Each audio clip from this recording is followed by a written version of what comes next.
Dear Muslims, we live in interesting times. In this land of ours, if a teenager, a young man or woman, 17 years old, if they wish to get a tattoo, a permanent ink on their body, the law will say, that's not allowed, you're too young to get a tattoo. If a 20-year-old wants to purchase beer, the law will say, you're too young, you cannot drink beer. In fact, if any minor wants to purchase nicotine, cigarettes, they too will be told this is not allowed. If a young man or woman below the age of 18 goes to the doctor, says, I want cosmetic surgery, the law will say, society will say, parents will say, rightfully so, you're too young to make this decision. But what we are seeing now is something very strange. In the same land where a 17-year-old cannot purchase cigarettes, if that same child comes and says, oh, I think I have been born into the wrong body. I think my gender has been assigned by God incorrectly.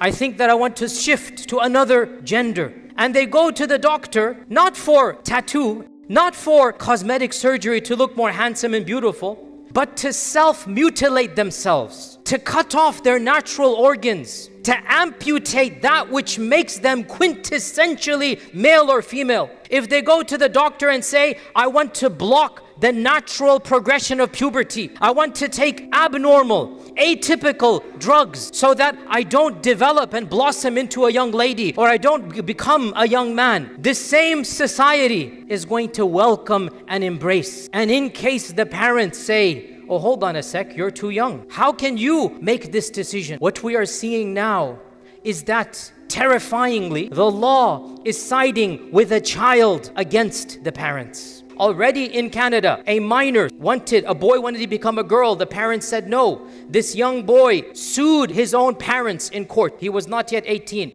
And he said, my parents are preventing me from becoming a she. And so he sued his parents to become a she. And the courts sided with him, stripped his parents' rights to be parents, took him away from his parents because that is abuse in their eyes, put him in another home and allowed him to transition into her. May Allah protect all of us if the same trend continues. What will we do if one of our own children is brainwashed? What will we do if a 7-year-old in our own masjid stands up and says, I'm in a different gender?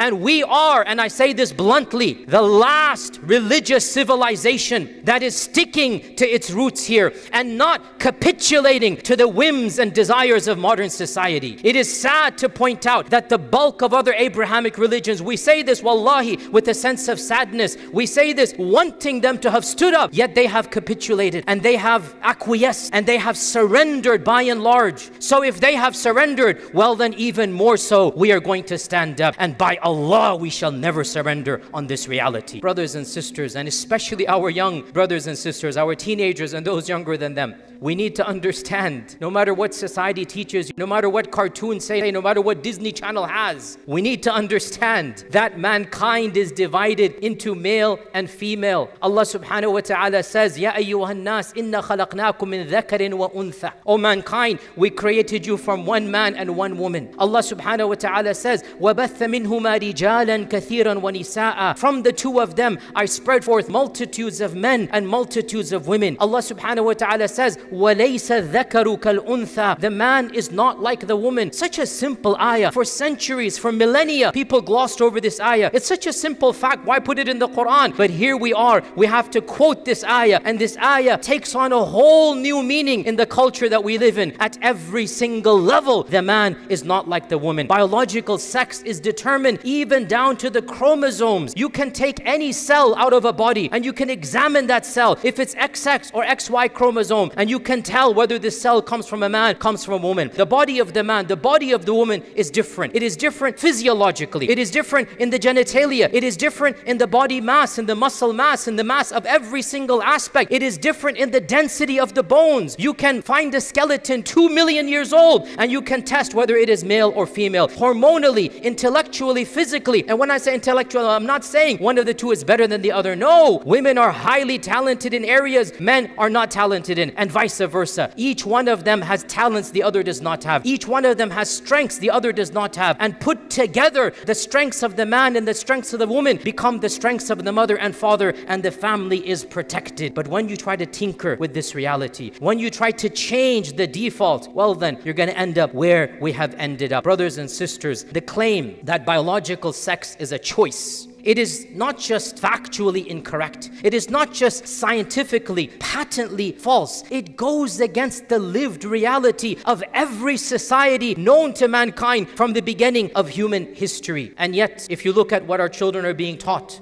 they are taught that you may choose your gender and you may change your mind every few days. One day you wake up and you're this, the other day you wake up you're that. Oh, by the way, if you didn't know, it's not just 2 genders. I actually checked today to make sure I'm up to date, and I'm not exaggerating. 105 identities, genders and identities. More flavors than Baskin-Robbins. You wake up and you just change every day. I want to be this, I want to be that. Those people who are born male, but they say they are now female. Okay, they want to compete in sports events as well, which is a problem. But they also want to now go to the bathrooms of the different gender. So somebody born and raised as a man now says, oh, but I identify as a woman. He wants to go to the women's bathroom. Somebody born as a woman, the other way around. They want to go to the locker rooms and high schools of the opposite gender. Just because they claim something. That's it. And they don't even have to prove. They don't even have to undergo any surgery, because now the notion is, it's just an identity of the mind, a social construct. Unless we stand up and speak, unless we fight for our religious and civil rights, the situation is only going to become worse. In the end of the day, brothers and sisters, we cannot force anybody to do anything, but we will draw the line when it comes to our rights, when it comes to our preaching, and especially when it comes to our children. Do whatever you will, you have to answer to your Lord. But when you drag in your promiscuity and you show us drag queens in our own public schools and our own public spaces, when you spoon feed our children to begin questioning their gender at the age of 5 or 6, well then no, we are not the ones preaching hatred. You are the ones preaching indoctrination. You are the ones spreading immorality and filth in places where you are not welcome. Do as you please in your personal lives, but leave our children out of it. Go to the same movement that wants to tinker with gender and say to them, let's tinker with an actual social construct. Let somebody who's of a white skin color identify as from African heritage. Let somebody who's from the Far East identify as Caucasian. Let somebody who's born into a poor family identify as being from the royal kings of Norway. So you must announce me by my pronoun, Her Royal Highness. That's got to be my pronoun. What will the same movement say? Have you lost your mind? Or, how dare you, that's insulting. Social appropriation, misappropriation. You have no right to claim your ethnicity is different than what you are. You have no right to claim your class, your social hierarchy is different than what you are. This is social misappropriation. So subhanallah, we say you're right. But then when we acknowledge that this race and ethnicity is 100% man-made, then we are telling you, go beyond this and go to that which is from Allah subhanahu wa ta'ala. Do not tinker with what Allah subhanahu wa ta'ala has gifted you. Brothers and sisters, Iblis threatened Allah subhanahu wa ta'ala.